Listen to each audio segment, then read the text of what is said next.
আসসালামু আলাইকুম প্রিয় দর্শক, আপনাদের আমন্ত্রণ জানাচ্ছি RTVর সরাসরি সম্প্রচারিত স্বাস্থ্য বিষয়ক পরামর্শমূলক অনুষ্ঠান সুস্থ থাকুন দেখবার জন্য।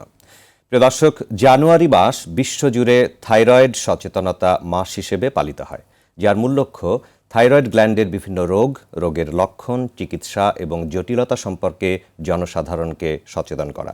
প্রিয় দর্শক, পরিসংখ্যান বলছে আমাদের দেশেও অর্থাৎ বাংলাদেশেও প্রতি বছর থাইরয়েড গ্ল্যান্ডের রোগীর সংখ্যা বাড়ছে, যে সংখ্যাটি ক্রমাগত আমাদের ভয়ের কারণ হয়ে দাঁড়াচ্ছে। সে কারণেই আমরা আজকের অনুষ্ঠানে আলোচনা করতে চাই থাইরয়েড গ্ল্যান্ড আসলে এর কাজ কি, বা রোগের লক্ষণগুলো কিভাবে প্রকাশিত হয়, কিভাবে আমাদের চিকিৎসা নিতে হয়, এবং আসলেই চিকিৎসা নেয়ার জন্য দেশের বাইরে যাওয়ার প্রয়োজন আছে কিনা, বা আমাদের দেশেই আমরা চিকিৎসাগুলো সম্পন্ন করতে পারি কিনা। প্রিয় দর্শক, আপনারাও চাইলে আমাদের সাথে অংশগ্রহণ করতে পারবেন। আমাদেরকে আপনারা ফোন করুন স্ক্রিনে দেখানো নম্বরে, এবং এই অনুষ্ঠানটি যদি পরবর্তীতে আপনারা দেখতে বা শুনতে চান সেক্ষেত্রে সার্চ করতে পারেন ইউটিউবে youtube.com RTV লাইফস্টাইল এই ঠিকানায়। প্রিয় দর্শক, আমাদের আজকের অনুষ্ঠানে আমন্ত্রিত অতিথি হিসেবে উপস্থিত রয়েছেন ডায়াবেটিস ও হরমোন রোগ বিশেষজ্ঞ অধ্যাপক ডাক্তার ইন্দ্রজিৎ প্রসাদ, বিভাগীয় প্রধান, ডায়াবেটিস ও হরমোনতন্ত্র বিভাগ, ঢাকা মেডিকেল কলেজ হাসপাতাল। স্যার, আপনাকে স্বাগত জানাচ্ছি আমাদের আজকে। অনেক ধন্যবাদ আমাকে আমন্ত্রণ জানানোর জন্য। জি, আপনাকেও ধন্যবাদ। আমরা আলোচনা শুরু করতে চাই এইভাবে, যেহেতু জানুয়ারি মাস থাইরয়েড সচেতনতা মাস হিসেবে চলছে, কিভাবে কার্যক্রম পরিচালিত হচ্ছে, এবং সেই সাথে যদি আমাদেরকে একটু থাইরয়েড গ্ল্যান্ড সম্পর্কে পরিচয় করিয়ে দিতেন। অনেক ধন্যবাদ। আসলে থাইরয়েড গ্ল্যান্ড প্রত্যেকটা মানুষের গলার মধ্যেই আছে। মানুষ মাত্রই থাইরয়েড গ্ল্যান্ড আছে, এবং এটা আমাদের শ্বাসনালীর পেছনে এবং গলার মধ্যে আর কি। এই গ্ল্যান্ড একটা প্রজাপতির মতো একটা গ্ল্যান্ড আছে। সেই গ্ল্যান্ড থেকে আমাদের হরমোন তৈরি হয়। আপনি জানেন যে আমাদের শরীরে দুটো রেগুলেটরি সিস্টেম আছে, আমাদের শরীরকে কন্ট্রোল করে। একটা হচ্ছে নার্ভাস সিস্টেম, যেটা ব্রেইন, নার্ভ, স্পাইনাল কর্ড এগুলো দিয়ে নিয়ন্ত্রিত হয়। আরেকটা যে রেগুলেটরি সিস্টেম, এটার নাম হচ্ছে হরমোন সিস্টেম। তার মধ্যে থাইরয়েড হচ্ছে খুবই গুরুত্বপূর্ণ একটা হরমোন, যেটা আমাদের সারা শরীরে এই হরমোনটা ছড়িয়ে পড়ে এবং আমাদের শরীরটাকে রেগুলেট করে। সুতরাং এটাকে আমরা বডির পাওয়ার সুইচ বলতে পারি। কেমন, থাইরয়েড গ্ল্যান্ড যদি অফ হয়ে যায় অথবা কার্যক্রম কমে যায়, তাহলে বডি স্থবির হয়ে যায়।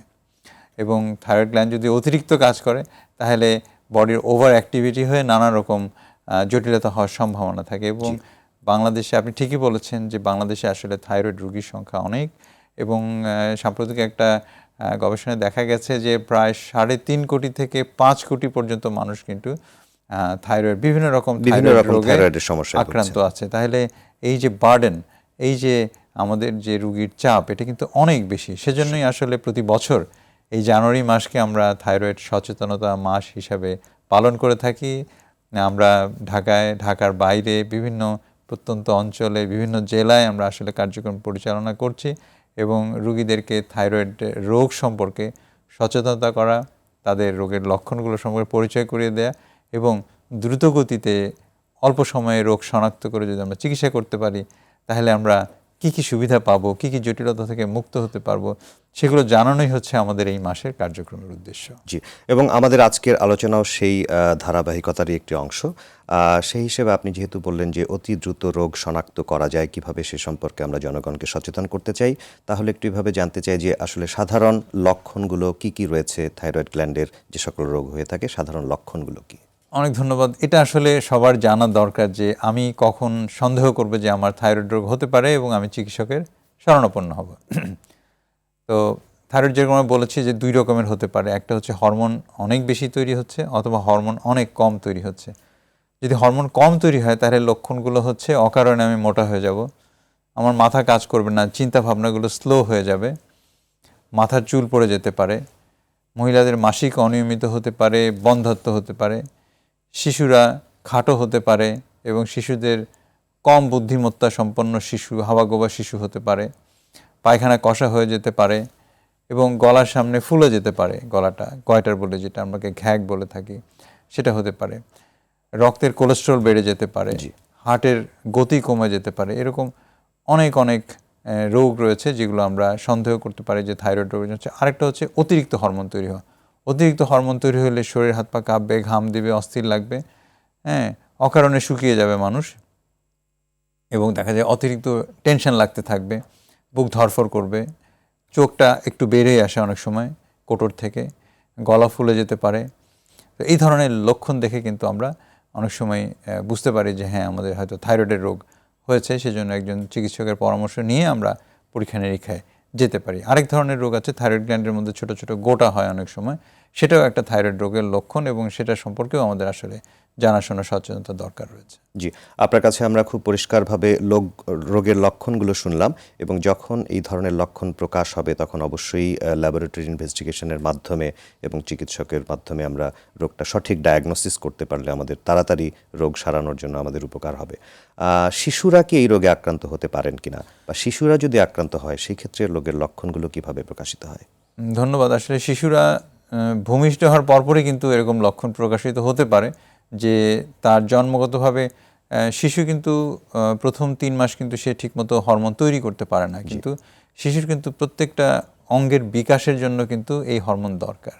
যদি শিশু কম হরমোন নিয়ে গ্রহণ করে তাহলে কিন্তু হাবাগোবা হওয়ার সম্ভাবনা থাকে, এবং শিশু জন্মের পরে যদি যে অনেক সময় দেখবেন জন্ডিস হয় শিশুদের জন্মের পরে, সেটা যদি দীর্ঘায়িত হতে থাকে আমরা সন্দেহ করি যে হ্যাঁ তার হয়তো থাইরয়েডের রোগ থাকতে পারে।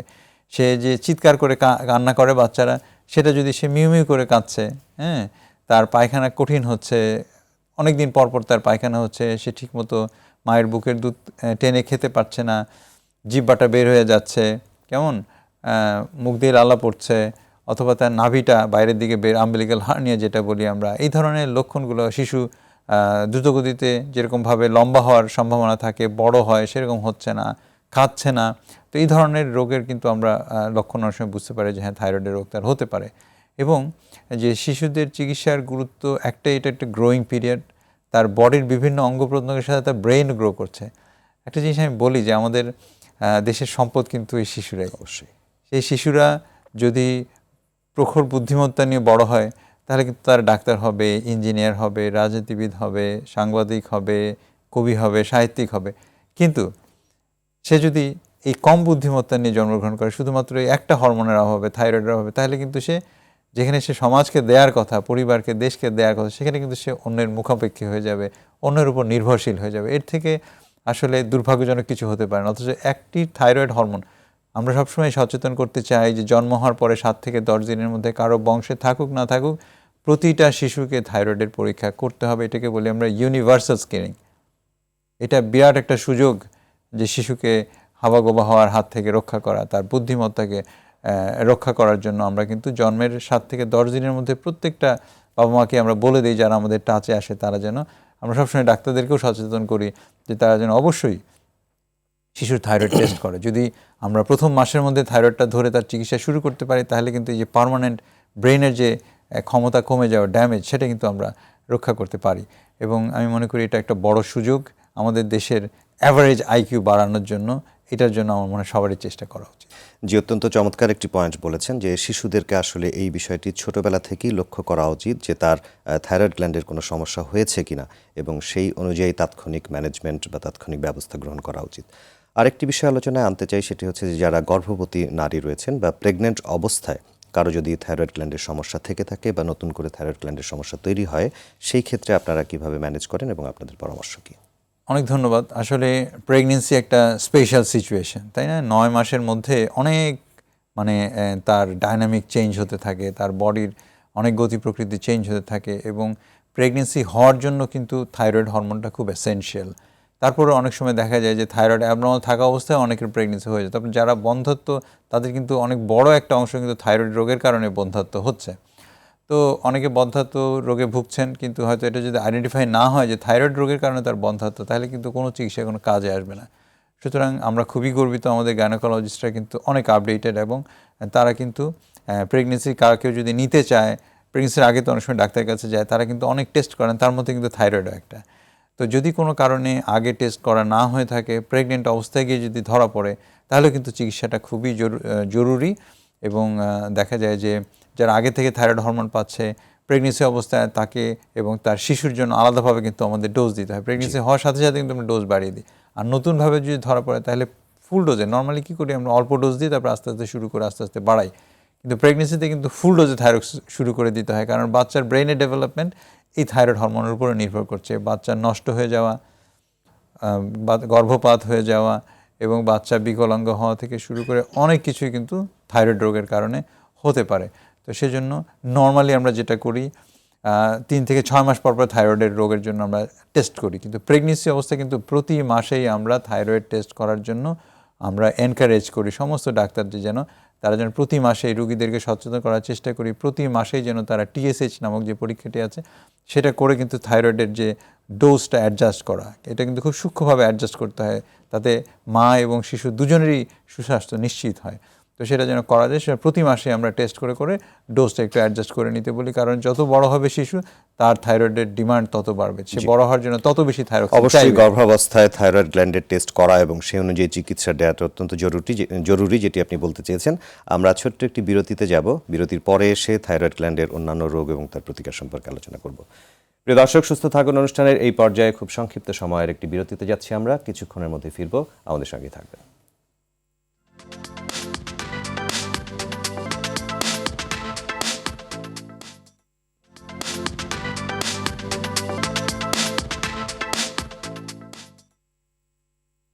প্রিয় দর্শক, বিরতির পর আবারও আপনাদের স্বাগত জানাচ্ছি সুস্থ থাকুন অনুষ্ঠানের আজকের পর্বে। আমাদের আজকের আলোচনার বিষয় থাইরয়েড গ্ল্যান্ড এবং অন্যান্য হরমোনজনিত সমস্যা। আমাদের সাথে আলোচনায় যুক্ত হয়েছেন ডায়াবেটিস ও হরমোন রোগ বিশেষজ্ঞ অধ্যাপক ডাক্তার ইন্দ্রজিৎ প্রসাদ। স্যার, বিরতির পূর্বে আমরা থাইরয়েড গ্ল্যান্ডের বিভিন্ন রোগ সম্পর্কে আপনার কাছে শুনছিলাম, বিভিন্ন লক্ষণ সম্পর্কে আপনি বলেছেন এবং তড়িৎ গতিতে লক্ষণ অনুযায়ী চিকিৎসা শুরু করার কথাটি বলেছেন। আমরা দুটো টার্মিনোলজি বা দুটো নাম সবসময় শুনে থাকি, সাধারণ মানুষও জানেন, হাইপোথাইরয়েডিজম, হাইপারথাইরয়েডিজম, যে অধিকাংশ লোক এই রোগ দুটোতেই ভুগছে। আসলে এই রোগ দুটো সম্পর্কে আমাদেরকে একটু পরিচয় করিয়ে দিবেন এবং কিভাবে চিকিৎসা শুরু করেন, সারা জীবন চিকিৎসা নিতে হবে কিনা এই সম্পর্কে একটু সংক্ষেপে বলবেন। অনেক ধন্যবাদ। আসলে অলরেডি আমরা হাইপো এবং হাইপারথাইরয়েডিজমের লক্ষণগুলো সম্পর্কে জেনেছি। আসলে আমরা চিকিৎসা সম্পর্কে একটু আলোচনা করতে চাই যে হরমোন কম তৈরি হওয়াটাকে আমরা বলি হাইপোথাইরয়েডিজম। এই হরমোনটা যেটা আমাদের গলার সামনে থেকে তৈরি হয় থাইরয়েড গ্ল্যান্ড থেকে, এই হরমোনটা কিন্তু ট্যাবলেট আকারে কিনতে পাওয়া যায়।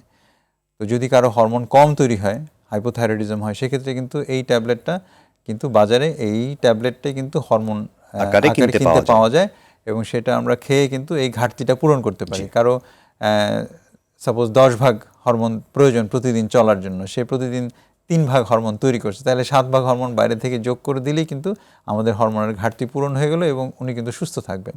এবং অনেকের মধ্যে একটা প্রশ্ন আছে, এই যে হাইপোথাইরয়েডিজম আমরা ওষুধ খাচ্ছি, এটা কি আমরা সারা জীবন খাবো কিনা? অনেকেই সারা জীবন খেতে হয়, 60% মানুষকে সারা জীবনই খেতে হয়, কিন্তু 40% মানুষ আবার এটা বন্ধ করতে পারে। এটা একটা পরীক্ষা আছে, এটাকে বলে আমরা অ্যান্টি থাইরয়েড অ্যান্টিবডি। এটা করে আমরা বুঝতে পারি যে আসলে এটা কি সারা জীবনের রোগ কিনা। যদি আমরা বুঝতে পারি এটা সারা জীবনের রোগ, তাহলে ওষুধ চলবে। আর যদি বুঝতে পারি না, আমরা অনেক সময় পরীক্ষা নিরীক্ষা করে বুঝতে পারি যে না, এই ওষুধ হয়তো বন্ধ করা যাবে, সেক্ষেত্রে আমরা ট্রায়াল দিতে পারি বন্ধ করার জন্য। তো এটা গেল একটা। এবং হাইপার, যেটা হরমোন অতিরিক্ত তৈরি হওয়া, সেটা কমানোর জন্য, অতিরিক্ত হরমোন তৈরি হওয়াটা কমানোর জন্য কিন্তু 3 ধরনের চিকিৎসা রয়েছে। একটা হচ্ছে মেডিসিন, একটা হচ্ছে রেডিয়েশন, রেডিও আয়োডিন থেরাপি বলে যেটাকে আমরা, আরেকটা হচ্ছে অপারেশন। মেডিকেশন হচ্ছে সাধারণত 12 থেকে 18 মাস একটা অ্যান্টি থাইরয়েড ড্রাগ আমরা খাওয়ালে বেশিরভাগ রোগী আসলে সম্পূর্ণ সুস্থ হয়ে যায়। এবং এটাও যে সারা জীবন তার খেতে হবে সেটাও কিন্তু ঠিক না। আমরা 12 থেকে 18 মাস পরে বেশিরভাগ রোগী বন্ধ করতে পারি। কাউকে দেখা যায় যে বেশি দিন খাওয়া লাগে অথবা বারবার ফেরত আসছে রোগটা, সেক্ষেত্রে হয়তো আমাদের, অথবা কেউ ওষুধ খেয়ে টলারেট করতে পারছে না, সহ্য করতে পারছেন না, সেই ক্ষেত্রে হয়তো আমাদের রেডিয়েশন দেওয়া লাগে। আর খুব রেয়ারলি আমরা হয়তো কখনো কখনো যারা রেডিয়েশনও সহ্য করতে পারবে না, রেডিয়েশন নিতে রাজি নন, তাদেরকে অনেক সময় আমাদের অপারেশন করা লাগে, কিন্তু সেটার পার্সেন্টেজ অত্যন্ত কম। তবে আমরা গর্বের সাথে একটা বলতে চাই একটা কথা, যে এই যে চিকিৎসার কথা বললাম, প্রত্যেকটা চিকিৎসায় কিন্তু বাংলাদেশে অ্যাভেলেবেল আছে এবং পৃথিবীতে যেসব ঔষধ রয়েছে থাইরয়েডের জন্য প্রত্যেকটা কিন্তু বাংলাদেশে রয়েছে। এবং রেডিও আয়োডিন থেরাপি থেকে শুরু করে এক্সপার্ট সার্জন, তারাও কিন্তু বাংলাদেশে রয়েছে। এবং অন্যান্য অনেক দেশের সার্জন থেকে বাংলাদেশের আমাদের যে স্কিল, সেটা কিন্তু অনেক বেশি, কারণ আমাদের দেশে রোগীর সংখ্যা অনেক বেশি এবং প্রতিনিয়ত আমাদের এই রোগগুলো সম্পর্কে পড়াশোনা করতে হয়, পড়াশোনা ডাক্তারদের করাতে হয়, ট্রেনিং করতে হয়, ট্রেনিং করাতে হয় এবং আলটিমেটলি দেখা যাচ্ছে অনেক রোগী ডিল করার কারণে কিন্তু বাংলাদেশে ডাক্তারদের থাইরয়েড নিয়ে এক্সপার্টিস যেটা কিন্তু, সেটা কিন্তু খুবই ভালো পর্যায়ে। এবং আমরা গর্বের সাথে বলতে চাই যে বাংলাদেশ থেকে বাইরে কোনো রকম হরমোন অথবা থাইরয়েডের রোগের জন্য বিদেশে যাওয়ার কোনো প্রয়োজন নেই। প্রত্যেকটা মোডালিটি অফ দ্য ট্রিটমেন্ট কিন্তু আমাদের দেশে অ্যাভেলেবল রয়েছে। জি, অবশ্যই আমরা আপনার কথার মাধ্যমে আমাদের দেশবাসীকেও আশ্বস্ত করতে চাই যে যাদের এই ধরনের সমস্যা হবে অবশ্যই আমরা দেশের মাটিতেই চিকিৎসা গ্রহণ করতে পারবো। আরেকটি বিষয় জানতে চাই যে যখন আমরা কোনো টিউমারের কথা শুনি, বিশেষ করে থাইরয়েডের টিউমার বা কারো একটি নডিউল হয়েছে বা ফুলে গেছে, আসলে অপারেশন কোন অবস্থায় প্রয়োজন হয়? আমরা অনেক সময় এরকম দেখেছি যে অনেক বড় গলার সামনে একটি টিউমার নিয়ে মানুষ ঘুরছেন। আসলে কখন অপারেশন প্রয়োজন হয় এবং এই অপারেশন সম্পর্কে আমাদেরকে একটু জানাবেন। অনেক ধন্যবাদ। এটাও কিন্তু খুব কমন একটা ব্যাপার। আমাদের থাইরয়েড গ্ল্যান্ডের মধ্যে কিন্তু আপনি যদি একটা সার্ভে করেন, সাপোজ কেউ বাজার করতে যাচ্ছে, 100 জন মানুষ বাজার করতে যাচ্ছে, তাদেরকে বললেন যে হ্যাঁ আমরা একটা ক্যাম্প করছি থাইরয়েডের, সবাইকে ফ্রি আমরা আলট্রাসোনোগ্রাম করব। দেখবেন যে শতকরা 50 ভাগ মানুষের, 10 জন মানুষের যদি আলট্রাসাউন্ড করেন দেখবেন যে 5 জন মানুষের গলায় ছোট বড় এরকম গোটা আছে, নডিউল আছে, টিউমার আছে। তো তার জন্য যে তার চিকিৎসা করতে হবে এমন কোনো কথা নেই। শতকরা 95 ভাগ নডিউলের আসলে কোনো চিকিৎসার প্রয়োজন হয় না। আচ্ছা, এবং শুধুমাত্র অবজারভেশনের মাধ্যমেই তারা ভালো থাকেন, কখনো হরমোনের ওষুধ খাওয়াতে হয়, কিন্তু শতকরা 95 ভাগ মানুষের কিন্তু কোনো চিকিৎসার প্রয়োজন হয় না। কখন আমরা অপারেশন করতে হবে? যখন আমরা সুই দিয়ে পরীক্ষা করে এটার মধ্যে ক্যান্সারের জীবাণু পাবো, অথবা সন্দেহজনক ক্যান্সার থাকবে, অথবা গোটাটা এত বড় হয়ে গেছে যে আমাদের খাবার খেতে কষ্ট হচ্ছে, কথা বলতে কষ্ট হচ্ছে, ঢোক গিলতে কষ্ট হচ্ছে, এই ধরনের সমস্যা যদি কেউ ভুগে থাকেন তাহলে আমাদের অপারেশনের দরকার পড়ে। এবং কখনো যদি এরকম হয় যে গোটাটা দ্রুত গতিতে বড় হচ্ছে, অথবা এই গোটার কারণে তার গলার শব্দ নষ্ট হচ্ছে, ফ্যাসফ্যাস করে কথা বলছে, কেমন, অথবা গোটার কারণে তার ঢোক গিলতে অসুবিধা হচ্ছে, এই ধরনের সমস্যা যদি হয় সেই ক্ষেত্রে আমরা অপারেশনের পাঠাই। কিন্তু এটার পার্সেন্টেজ খুবই কম, খুবই কম। অনেকে ভয় পেয়ে ডাক্তার কাছে গিয়ে বলেন স্যার আমি গোটা রাখবো না, অপারেশন করে ফেলে দেন। কিন্তু অপারেশন করতে গিয়েও কিন্তু নানা রকম জটিলতা হয়, কারণ তার পেছনে 4টা প্যারাথাইরয়েড গ্ল্যান্ড আছে।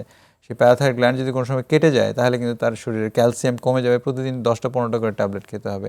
অথবা যিনি টিচার, যিনি চিকিৎসক, যিনি রাজনীতিবিদ, তাদের কিন্তু অনেক কথা বলতে হয়। তো গলার শব্দটা কিন্তু অনেক সময় নষ্ট হয়ে যেতে পারে থাইরয়েডের অপারেশন করতে গিয়ে। সুতরাং অপ্রয়োজনে আপনারা ভয় পাবেন না থাইরয়েড নডিউল নিয়ে, এবং চিকিৎসককে আপনারা অপারেশনের জন্য পিড়াপিড়ি করবেন না যে আমার এটা আমি রাখবো না, ফেলে দেন, কেমন। বেশিরভাগ ক্ষেত্রে বললাম যেটা শতকরা 95 ভাগ ক্ষেত্রেই কিন্তু এইটার অপারেশনের প্রয়োজন হয় না। আচ্ছা, আপনার কাছে আমরা পরিচ্ছন্ন ধারণা পেলাম। আরেকটি বিষয় যদি এভাবে আমরা আলোচনা করি যে যদি কেউ থাইরয়েড গ্ল্যান্ডের সমস্যায় ভুগছেন, হাইপোথাইরয়েডিজম অথবা হাইপারথাইরয়েডিজম, কিন্তু কোনো কারণে তার ডায়াগনোসিস কনফার্ম হচ্ছে না অথবা তিনি চিকিৎসা নিচ্ছেন না, কী ধরনের জটিলতায় বা কমপ্লিকেশনে পড়তে পারেন, সেখানে জীবনহানি ঘটতে পারে কিনা, এই বিষয়গুলো সম্পর্কে খুবই গুরুত্বপূর্ণ প্রশ্ন। জটিলতা, জীবনহানি বলার আগে আমি বলতে চাই এগুলো কিন্তু প্রতিরোধযোগ্য। জটিলতাও প্রতিরোধযোগ্য, কারণ রুগীরা ভয় পাবে। তার আগেই বলি এগুলো সব কিন্তু ম্যানেজেবল। এই যে থাইরয়েডের জটিলতা সবই কিন্তু প্রতিরোধযোগ্য, চিকিৎসা করলে এগুলো কিছুই হবে না। এখন বলি আসেন জটিলতা কি হতে পারে যদি আমরা সচেতন না থাকি, যদি আমরা চিকিৎসা না করি। থাইরোটক্সিক ক্রাইসিস বলে একটা রোগ আছে, হাইপারথাইরয়েডিজম, হরমোন বাড়তে বাড়তে বাড়তে বাড়তে এমন একটা পর্যায়ে যেতে পারে যেটাকে আমরা ক্রাইসিস বলি, যেখানে আইসিইউতে ভর্তি হওয়া লাগতে পারে, এবং মৃত্যুর ঝুঁকি 50%-এর বেশি যদি থাইরোটক্সিক ক্রাইসিস হয়। আর হাইপোথাইরয়েডিজম থেকে যদি চিকিৎসা না করে তাহলে হাইপোথাইরয়েডিজমের জন্য মিক্সেডেমা কোমা বলে একটা রোগ আছে। কোমা তো আপনারা বোঝেন যে অজ্ঞান হয়, আইসিইউতে ভর্তি হতে হয়। সেটাও কিন্তু হতে পারে যদি আমরা চিকিৎসা একদমই নেগলেক্ট করি, একদমই চিকিৎসা না করি, কেমন, এবং একদমই সচেতন না থাকি, ডাক্তারের সাথে যোগাযোগ না রাখি।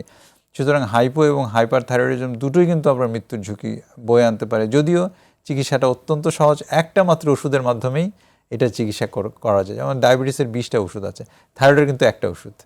এই একটা ওষুধের মাধ্যমে কিন্তু আপনি সম্পূর্ণ সুস্থ থাকতে পারেন।